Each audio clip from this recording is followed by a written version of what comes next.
class, welcome back. It's week 11. We're watching The Bicycle Thief 1949, directed by Vittorio De Sica. Okay, up to now, for the last 10 weeks, we've been talking about American cinema, going backwards in time. We hit the 1930s, and we're going to hit the pause button in America, and we're going to take a quick European tour. We're starting in Italy in the late 1940s, right around in and just after World War II. And we're talking about a movement called Italian Neorealism. Now, if you want serious street game, you want to be able to talk serious film, you've got to know about this movement. This is a really foundational moment. Before we get into that, real quick, next week you're going to take quiz number 2. There are 15 questions for 15 points. It's very straightforward. All of the questions will be derived from the material between week 6 and week 10. That's last week. Except for one. There will be one question in the quiz from this week. It's this one right here. It says actors blocking. This will be in the quiz next week. Okay? That's the only one that comes from this week. All right, real quick, let's jump back to Italian neorealism. This is something you should say if you ever go on a date. Say it a bunch of times because it impresses people.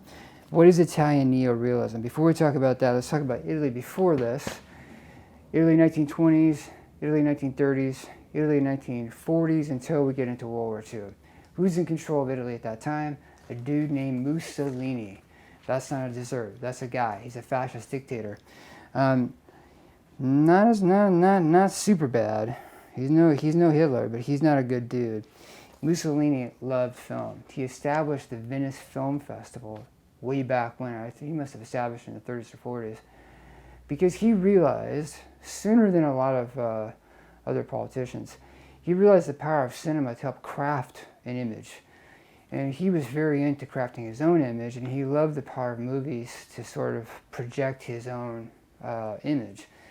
So he took hold of cinema in Italy, and he used it rigorously. Now, one of the things he did, of course, there's the propaganda films, like the political films, but under him, the studios were also they were guided and censored to tell only certain types of stories. And the important thing about these stories is that they pacified Italians. They didn't stir any sort of intense political yearning within the Italian people. And how do they do this? Well, how would you do it?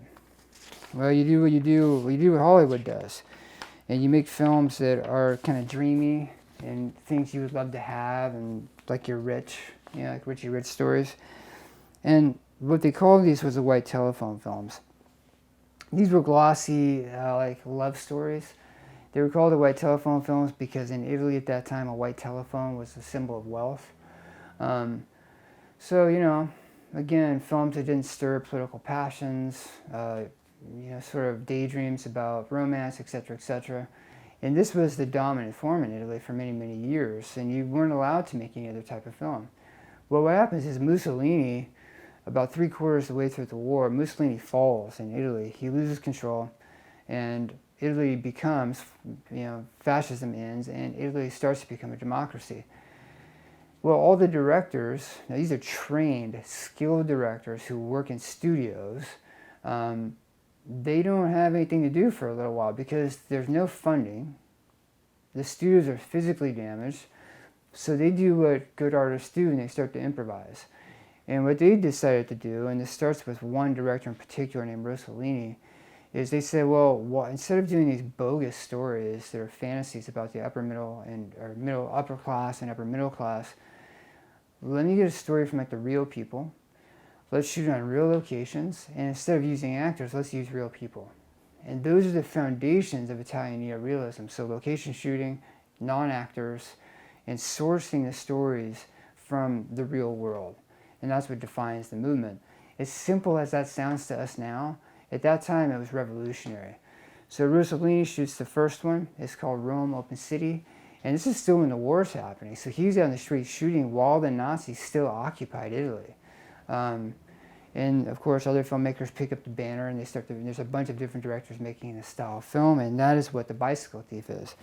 Now, as a comparison, and I personally found this amazing, we're going to watch a little clip. This is the same director. This is Vittorio De Sica, the same director that made The Bicycle Thief. This is one of the films that he made, what year was it? 1940, 9 years earlier. One of the white telephone films. This is one of his films, so take a look at this. un, due, tre, un, due, tre, un, due, tre. Tarararirarirarala, tirirararirirara, tararararararala, tirirarara. D'un grande sogno parlerà con voce senza respiro, l'eterna gioia coprirà fra mille baci e sospiri. Se un giorno viene da te l'amor, non ti fidar, o sognator, tu prendi ciò che l'amore ti dà, sorridi, passa e va. Okay, so you get the feeling. That's a White Telephone film, right? Now that same director is the guy who 9 years later went out on the streets and he made the bicycle thief. And you see, it's like they're so different, right? It's an amazing transformation. So that's kind of, that's Italian neorealism. It's really that straightforward. The movement doesn't last forever, it lasts for about 10 years, and then the steam kind of runs out of it. But what they figured out remains a very, very important idea that carries through to right now, because again, this is how American independence work now. You use your friends who are not actors and you teach them how to act. You use real stories that you capture from the real world and you shoot on locations. It's the same thing. Super important movement. Okay, now on this next to last slide here, we have, it says actors business and actors blocking.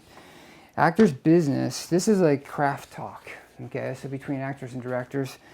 Actors business describes the actor's interaction with the objects in a scene.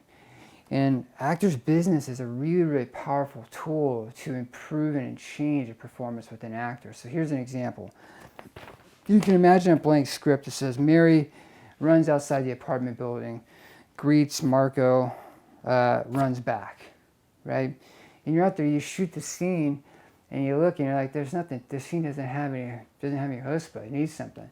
And so you can adjust the business. The business would be like with the props, what she touches, does she carry anything, does she interact with anything, does she have to put on her jacket, is she struggling in any way?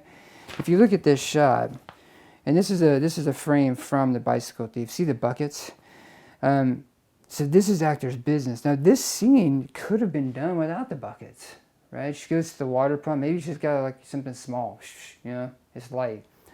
But because the buckets are so heavy, it gives her an amazing struggle and it like grounds the performance. It feels totally real and you understand how difficult her life must be just because of the business, right? So changing business can drastically change a scene. And it's the best way to sort of maximize a prop, right? So you just think of how can it generate story. Now if you watch Marlon Brando, in every movie he ever did, Brando was really obsessed with the business. Now this is the actor's craft. So when an actor shows up for rehearsal, one of the questions they could or should be asking themselves is like, what's the business of the scene? Right now, the way that I'm interacting with this paper is business. If I don't have the paper and I stand here and talk, it's like a very different style of talking for me. It actually feels really weird. I feel naked right now. Okay, now down here we have actors blocking. Blocking describes the actor's movement in a scene, and blocking is more technical than business. Blocking is all about making sure that the actor is in a certain place relative to the camera at different moments in a scene. This is one of the least discussed portions of the art form of making movies, but it is one of the most important. The way you move an actor, what it can express, their distance to the other actors, when they move on which lines, when do they sit, when do they stand, all of that has to be decided. And it's a decision that goes back and forth between the actor and the director, but it has to be developed. And if it's done well, it's beautiful, and it's amazing how much story can be told just by the way people move in a scene. Super, super powerful tool for storytelling. Okay, so actors business, actors blocking, we got White Telephone films, and we've got Italian neorealism.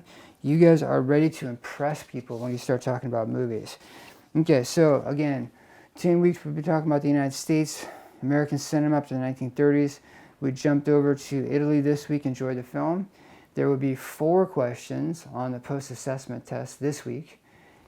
Review. Next week, you'll have 15 questions for the quiz. The next film, I believe, is in France. Okay, you guys have a great week. I think that, how you say it? No, it's not ciao bella. I'm not going to say that. I'm not going to say it. I don't speak Italian. Bye.